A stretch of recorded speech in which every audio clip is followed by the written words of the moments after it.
একটা কথা আপনাদের সাথে শেয়ার করি। জানেন তো, যে বেশি ভালো কাজ করে, যে সবাইকে নিয়ে কাজ করে, আর যে ভালো মানুষ সত্যি কথা মুখের সামনে বলে দেয়, তাকে ডাউন করার জন্য কিছু মানুষ উঠে পড়ে লেগে থাকে। মানে বাকি সমস্ত কাজ এক জায়গায়, কিন্তু তাকে ডাউন করা হচ্ছে আরেক জায়গায়। মানে করবেই করবে আর কি।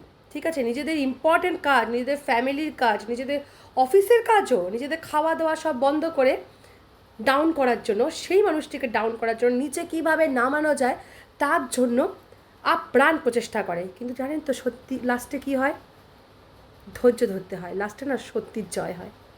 কারণ তারা সত্যিটাকে লুকানোর চেষ্টা করে, এবং যাকে তারা নিচু করার চেষ্টা করে তার শুধু তাকে তারা পয়েন্ট আউট করবে তার খারাপগুলো বার করার জন্য, কিন্তু ভালোগুলো তারা ঢেকে দেবে। কিন্তু তারা ঢাকলেও কি আছে? সময় এবং সেই ভালো মানুষটির কাজ আর উপরওয়ালা, সব থেকে বড় কথা। সে যদি সাথে থাকে না, তাহলে তাকে ডাউন করতে কেউ পারবে না। তাই ভালো কাজ করে যান, সত্যির সাথ দিয়ে যান।